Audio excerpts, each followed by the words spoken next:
Okay, good evening, everybody, or late good afternoon. It's a bit of a strange time of day to be doing this, but I figured those who wanted to go out and have dinner and stuff could do later. This is the first of hopefully a longer, larger series of tastings where we encourage collectors who have multiple bottles of things and want to have a look at them. We encourage them to contact us so that we can put this together. And this is one such collection. The owner has been buying wine for a long time, and we're actually going to see, it's quite interesting, a really concentrated geography of sites today, which we wouldn't normally have the chance to get to. Clearly, that's where he was visiting. So it's terrific for us, because I can't think of another occasion that I've been lucky enough to be able to look at these things side by side this way and get a really deep understanding of the soils and what's creating such vastly different styles of Nebbiolo from a single year. So let's kick off to the overview, if I can work out how this, here we go.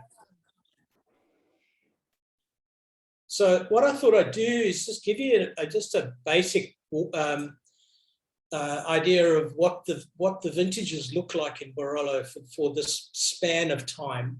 Clearly, 2010 is off the charts, as it is with much of the old world wines, but 2007 is holding its own particularly well after a very successful 2006.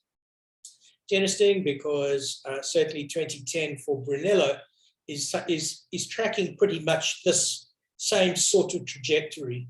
What's something we need to bear in mind tonight when we're looking at this is the vintage charts from robertparker.com looks like they have been updated as of 2020. And so when one's looking at these ratings, T meaning still tannic, surely clearly they would be more tannic as they get older, the younger ones certainly, but we should maybe look at these ideas of tannic and ready in a different context. In other words, the 6s and the 7s very probably are further down their maturation paths. This is, it seems that Anthony Galoni from Venice was one of the most bullish on 07. First tasted barrel samples, so I'm guessing somewhere in 2013, if I've got my calendar, my dates right. The 2007 Baroli are some of the most viscerally thrilling young wines I've ever tasted.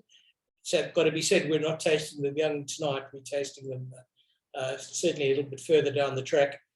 207s are similar to the 4s, but with more substance, I'd agree. In fact, I'd say that 7s on the whole have ended up being more interesting than 4s are to Barolo, from what I've tasted anyway. In 2006 and 2007, readers will find the finest back-to-back Barolo vintages since 89 and 90. I think similar parallels could probably be drawn now to 2009 and 10, subsequent to Galoni's tasting, but by no shakes of a lamb's tail, this is in the upper end in terms of quality. What I'd like you guys to do, if you've got all the glassware in front of you, is to look at all the phenolics while I'm going through all this stuff. We're going to kick off more seriously with 1 and 2 as the first 2 wines that we look at, because you'll see how I ended up after looking at the wines earlier this morning and decanting and so forth. This seemed to be the logical way to do it. We're going to look at Agostino La Serre, 06 and 07 side by side, and then look at Macarini Brunate in context of against La Serre. And that's where I need to pause a little bit, because what's super interesting about what we're looking at tonight is each of these sub-sites have a different story to tell. And it's really interesting how just a matter of a few meters can change everything in terms of the construct and personality of the wines. And this is echoes of Burgundy, echoes of certain sites in Northern Rhone. And I can, when one starts to drill down into this level of examination of soil types in a certain year, you can really see just how drastically different the soil, the impact of the terroir really is. After that, we're going to move to Rocche and Fossati and Arione. The Arione is from Serre, which is further away, but we'll look at those three a little later on. So this is the view. That's La Mora that you're looking up at the top of the hill. You've got your backs to the next hill, which is the township of Barolo. And so the vast majority of what we're looking at tonight comes from this tiny little meadow. That really is it. Rob, your slides aren't changing. You're not seeing the La Mora? I'm not seeing it on my screen. I don't know about other people. Now, yes. All right. I don't know what that was, sorry. So really what you're looking at here is this little stretch over here is the bottom of Brunate. This triangle, if you're looking at a geological map, and move the images down a little bit. So this really is the piece that we're seeing over here. Now the La Serre, wines 1 and 2, come from this semicircle subplot, which goes that way, heading out that way, facing southeast, in other words, to this direction. And you'll find similar anomalies in terms of location, and I'll lead you through those a little later on. Maybe at this point, you want to have a look at these two Agostinos. I'm not going to try and pronounce this mega, Menzioni Geographica something, but this is the Italian interpretation of Cruz, of vintage sites. So we're looking now at Agostino La Bosco, La Serre 06 and 07. Bigger points for 06. And I'm expecting more ripeness from 06 than 07 from these two single sites. Some background to the Agostino family operation.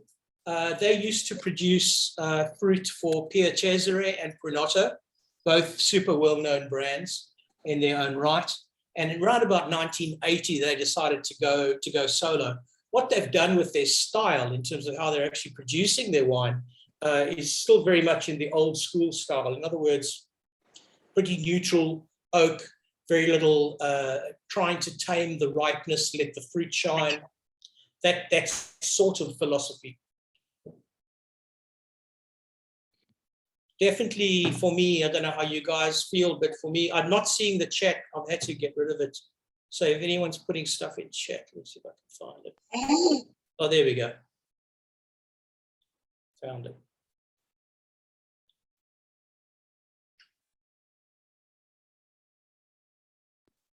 Both are giving for me on the top notes of 6 and 7. There's that kind of spirity kind of nose. Yeah. Yeah, Rob, what order are you running in? People are asking.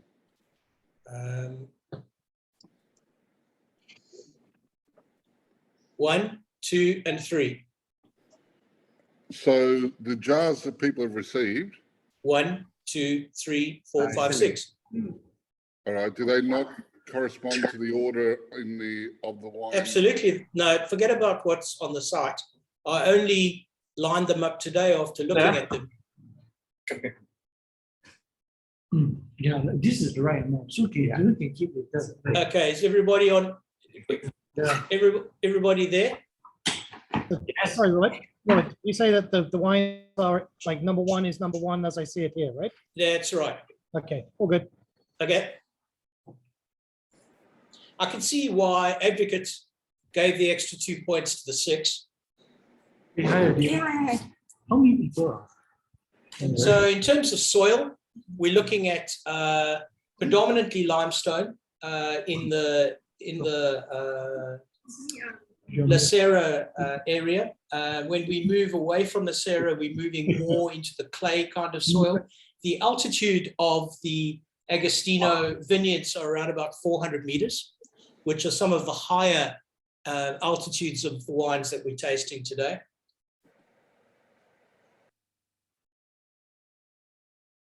The thing that distinguishes La Serre from the other subplots that we were looking at in the previous slide, this particular La Serre area is looked at and benchmarked as something that shows a very refined polish and subtlety. Everything is about texture. Some people talk about sort of porcelain kind of crunch to the mouthfeel, and certainly highly intense perfume.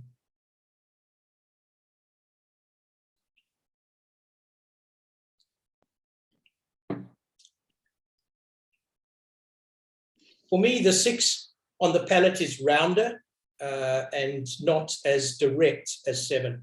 For me, 7 is more linear and more focused. And I actually think it has nicer length. I quite like the lift at the back palate of the 7. Just a little bit more eloquent, elegant, and certainly the, there's that Nebbiolo is always going to give you rose water and violets, and certainly these wines are offering that. It's very interesting how the 6 is more robust and heavier, weightier. I kind of like the nuance of 7 against the ratings. I like the nuance of 7 as opposed to 6.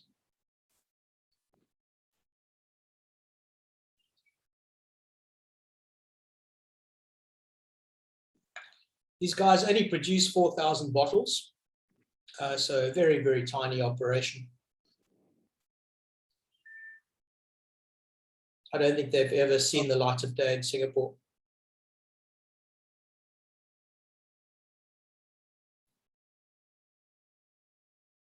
Yeah, I love the texture of 7. Definitely wins points for me more than 6.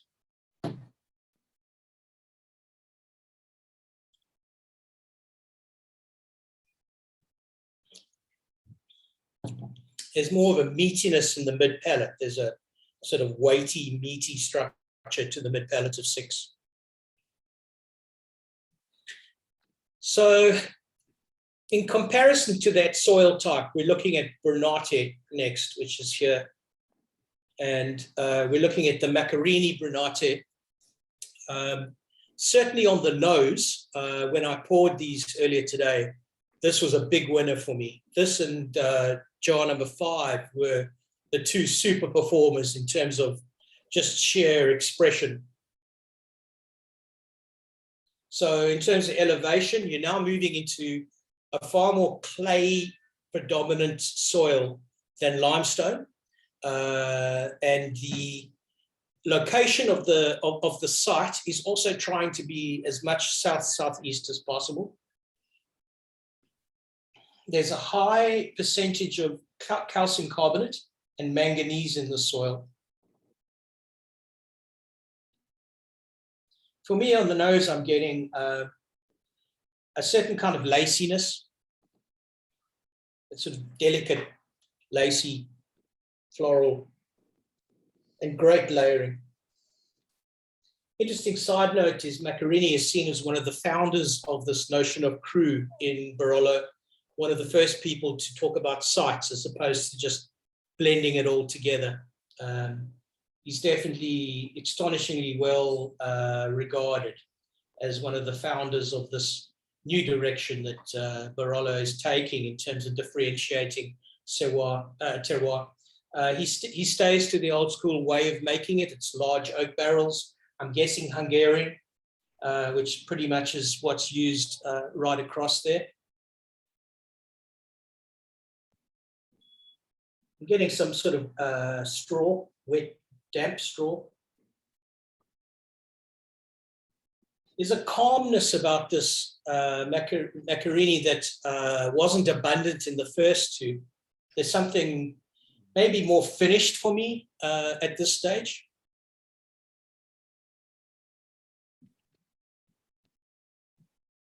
Beautiful richness and opulence, a beautiful sense of order and calm in the wine.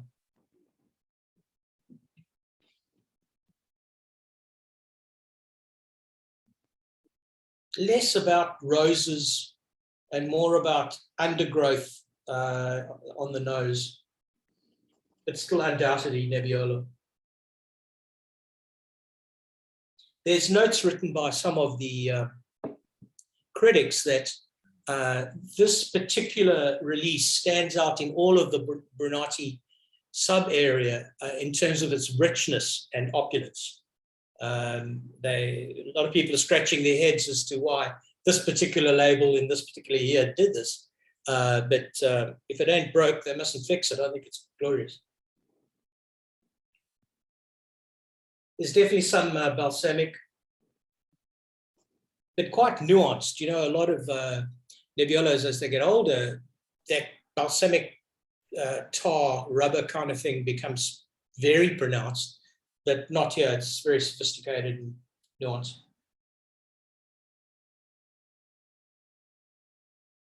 It's definitely got the tar road on it.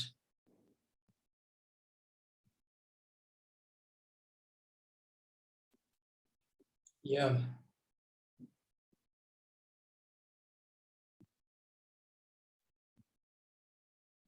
There were some references in various commentary on this wine to vanilla. It's not a big note for me. For me, it's sort of more gentler brown spice.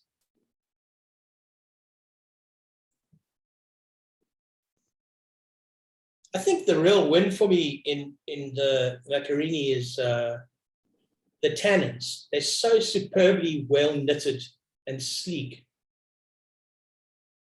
There's almost a glassiness about the tannin that I really like.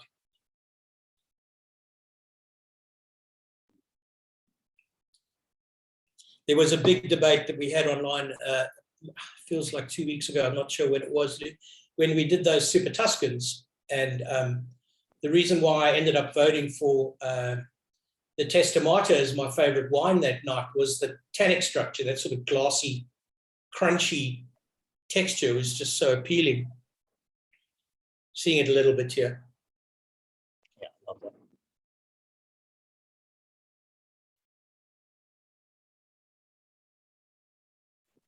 We can always go back and revisit, but I just want you guys to get an overview first. So now we're looking at three other regions, the other three wines, Rocche, Fossati, and Serre.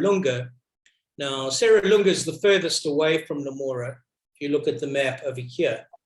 So it's a fair degree southeast.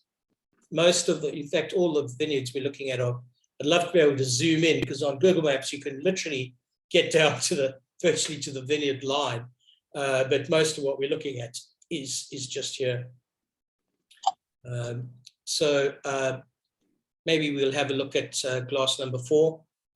Now, this wine created an enormous fuss back in fact, I would argue that maybe 2013 was the year that suddenly the wine intelligentsia of the world started to consider this part of Barolo as a very clear equal to what's going on in Burgundy. When David Green wrote this article on the Rocche dell'Annunziata, maybe the Grand Cru material of the region, and you're tasting a slightly older version of what he tasted, I think, in this article. For me, there's a lot more savory, not reductive, but maybe meat kind of component to that. Let me see if I can find my notes on that. Oh, before we leave the Brunate La Serre, one note I wanted to raise. Sorry, let's just go back here. Didn't make a note of it. In general terms, if one's comparing these two to this one, these two are all about polish, taunt tannins, highly, highly refined textural wines. Whereas when you're in Brunate, it's more about rounded, velvety, softer, persistent. And that certainly plays through in these wines. When you go back and retaste them, just think about those two sites in those terms. Sorry, back to wine number 4.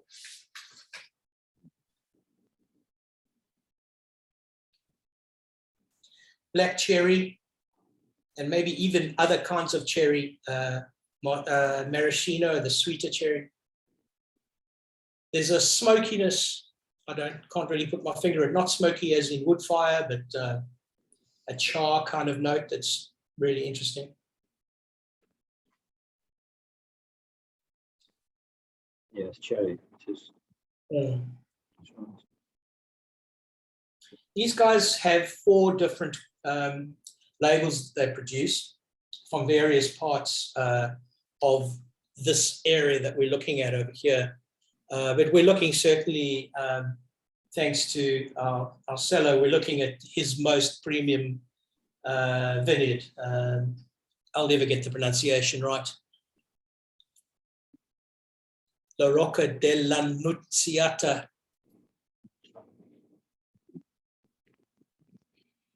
Again, southeast facing. And what I could find is if the tail end, the map doesn't do it justice, but the rest of the Rocche vineyard subregion goes to about here, and it rises quite slowly up towards La Mora. Now, the Renato label is in the middle area, which is a little bit flatter because it's steep and then it flattens out and then it goes steeper again. A little bit flatter, so it's seeing possibly a bit more sun, a bit more direct sun, which might explain the ant sort of ripeness in it.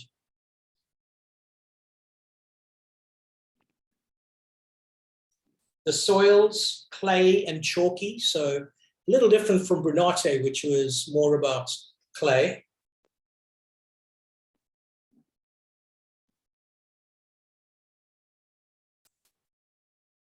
I would love to talk to my Burgundy experts about where they put this style or this kind of flavor construct in Burgundy terms. There's a spiciness to it. It's kind of tangy on the front palate, front of the mouth.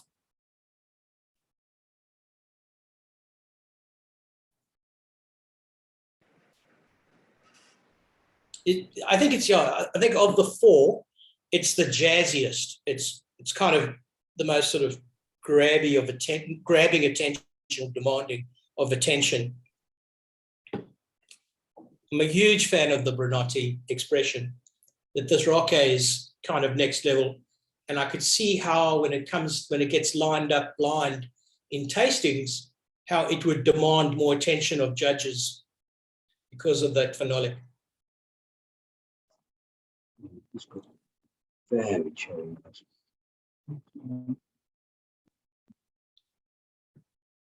So number 5 is going a little bit further west to the Fossati area here, relatively flat area. But what will be quite interesting to do now is to compare and try to understand how Luis Gutierrez was writing for Italy for Wine Advocate at this time. And I guess it's important to raise that point, that the persona of who's tasting the wine makes all the difference in terms of how they're interpreting it, right? That it'd be interesting to see qualitatively how 4 and 5 compare side by side. The Enzo Boglietti brothers are more of a new world interpretation of Barolo. Maybe it'll show, I'm not sure. So first to the Fossati expression, which is jar number 5. I'm getting slight top notes of reductive. The elevation is 370 to 420 meters, so slightly higher than the others. Jar 4 was 400. Jar 3, the falling over my words, Marciali, the Brunate wine, is about 300 meters.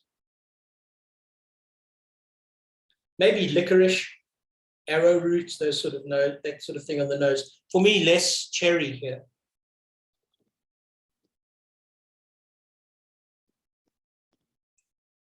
Oh, that's a gorgeous mouthfeel. Mm. For me, that's the most resolved on the palate of everything so far. So just a beautiful, soft, velvety mouthfeel.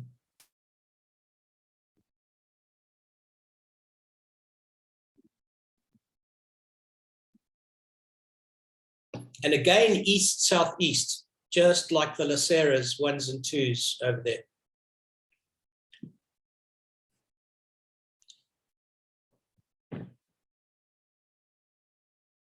Yeah, that's a big win for me. I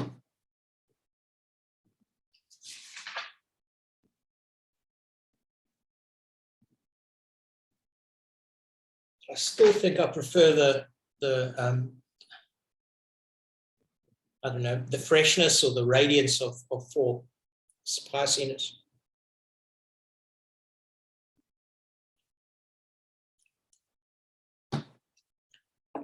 But Fossati would be a huge crowd pleaser of its own.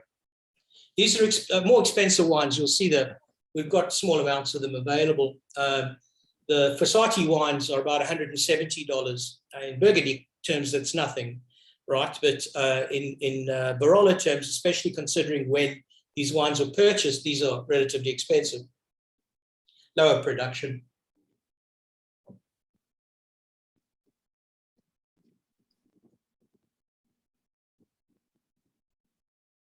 Yeah, there's something beautifully resolved about this Fossati. Harmonious, I think.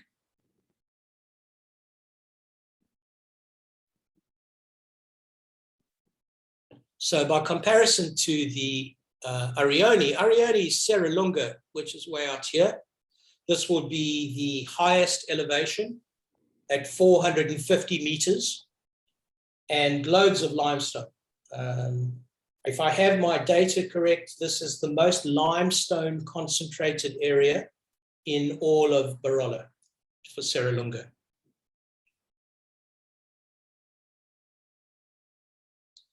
Very, very salt, very, very fine sands as well.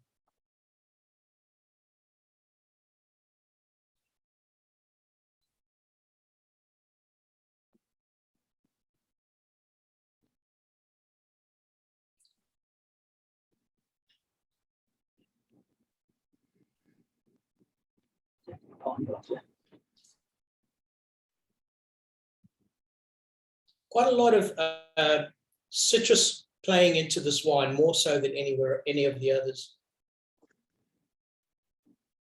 There's a stewed fruit component to it.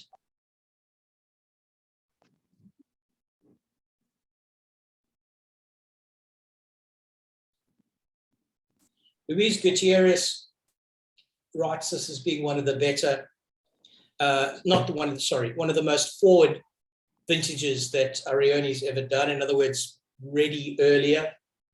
If I remember the note, I think he spoke about 2014 drinking, which is basically on release. I think for me today, as I'm sitting here, I don't know how you guys feel, but I think I'm leaning more towards the Fossati from them than I am the Serre Lunga.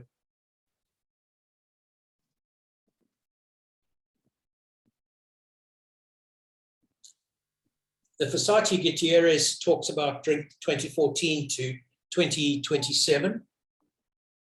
So he must have considered both of these wines drinkable almost upon release.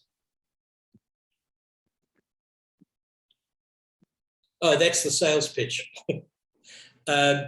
We have about a case of everything and 5 bottles only of the Ariones.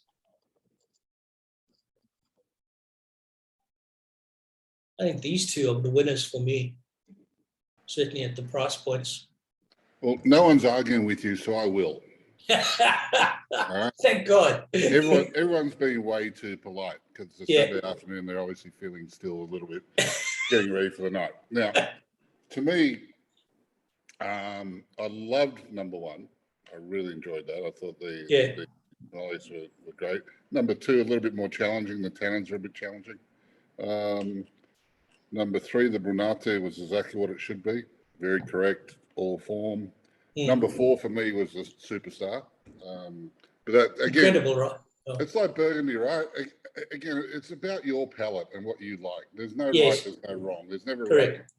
Right. You know, but for me, number 4, that maraschino cherry just reminds me of when my mum and dad used to take me, you know, being Italian wogs, you know, we'd all go and eat ice cream and drink coffee on weekends. And the favourite flavour amongst the Northern Italians in particular was always cherry ice cream with the cherry syrup on it, right? Yeah, And that yeah. to me just takes me back to when I was 5 years old, eating cherry ice cream with mum and dad. It really does. That's brilliant. It's all about maraschino Yeah. cherry, and overtly so. Number 5, which is your favourite, is actually my least favourite. And the reason Really? Tell me what? I don't like reductiveness. All right? Okay. That reductive element, which everyone tends to get all romantic about. You know, if you want to stick your head up a cow's ass, go right ahead. It's not my thing. I get it that people like that. Yeah. It's a bit like, sea urchin. You either like it or you don't. Yeah. There's certain flavors that I don't particularly look for, and that's one of them. As a wine, it's perfectly correct, but I don't go looking for those reductive characters, whether it be in Burgundy or whether it be in the Barolos. I just don't. No, you're right. I mean, I used to take the piss out of the Burgundians for ululating over the reductive thing, but over the years, it's become something that I really relish now. Sure. It's against my sort of better prejudices. I really like that as a component, and it's particularly in the Pinot spectrum. Yeah, to me, it's like blue cheese. Yeah. Some people will start, waxing lyrical about it, and others will start dry retching. So Yeah. it's whatever triggers you and your taste buds. It's not my thing. In the same way, when I get that kerosene note in Riesling, I don't like it. I don't care how much people want to tell me it's great. I just don't like it. Simple as that. Yeah. And then this number 6, I didn't agree with your description on it, insofar as if you look at this is Serralunga, right?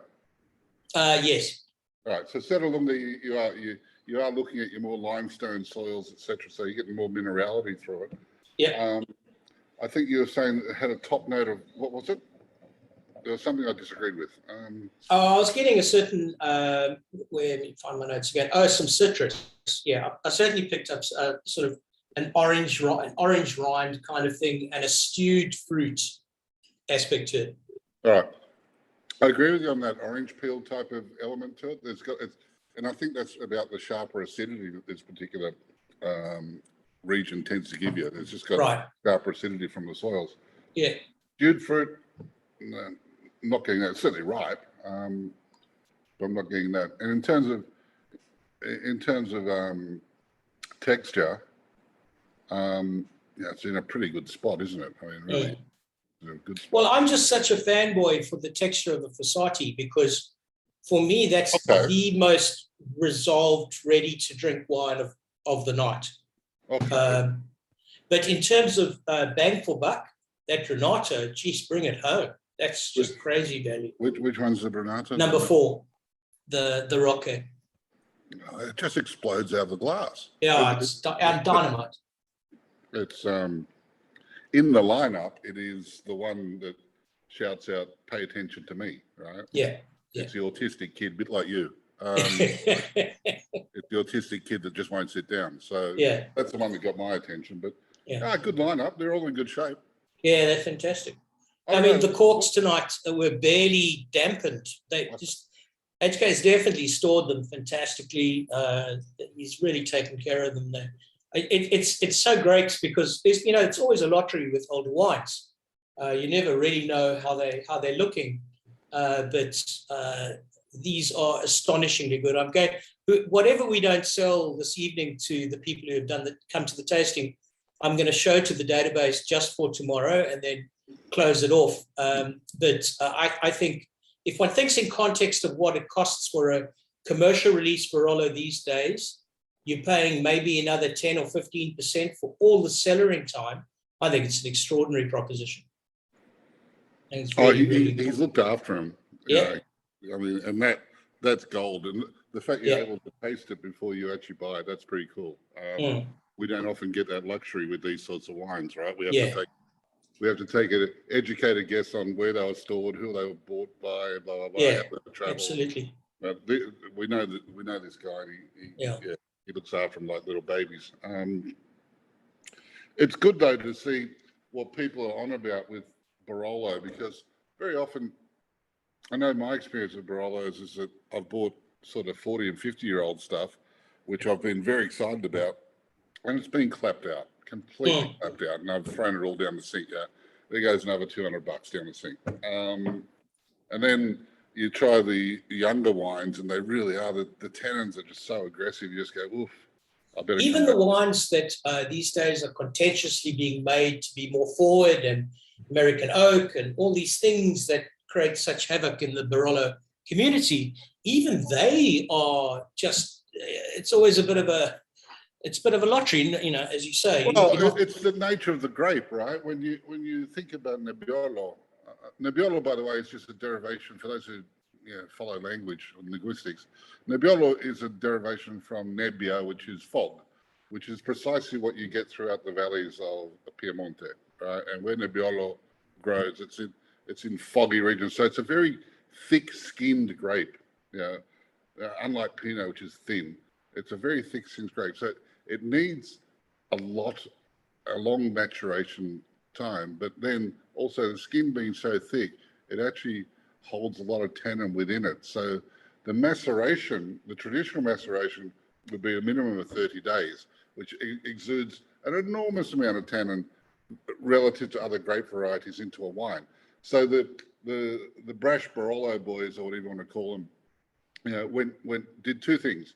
They shortened the maceration period to as short as 7 days, shock horror to the traditionalists. Yeah. And then they started using oak barrels rather than the big Slovenian or concrete neutral barrels. So they started using the barriques and etc. And they're the two schools, right? One is trying to tame the tannins. The other one is trying to just enhance with different flavor profiles exude the tannins. The wood. Yeah. So it's a question of extraction and how you want to go. I don't think there's a wrong or a right. It depends on your own taste. Remember when we were with Silvia Altare at Altare, right? Yeah. I mean, apart from her flogging her boyfriend with an inch of Jesus, I laughed. Her philosophy. She married him because he was good in the fields. And he had nothing left. He had nothing left for his bedroom by the time she finished with him. Bloody hell, the poor bugger. He was about 6'1" and 3 stone 6. There's nothing left of him, and he's come in from 7 hours on the back of the tractor, and she's looked at him and said, "Get back out there. He's still got 3 days to finish." Anyway, but her philosophy, remember, and her, and she was quite upfront with us, and she said, "I hated my dad's wines. I just hated." Well, in fact, I think she actually said at that tasting that, "Hey guys, hey Uday, oh it's Kevin. Hi, how you doing?" I remember her actually saying that her grandfather nearly took them insolvent. That's right. The old man took it over, and her creating this incredible notoriety because of going new world, or not new world, but the new school of Barolo changed everything. Yeah, actually, sorry, you're right. It was a grandfather, not her father's wine. So I like her father's wine. But she came back from 2 vintages with the Crankles, right? Yeah, that's it.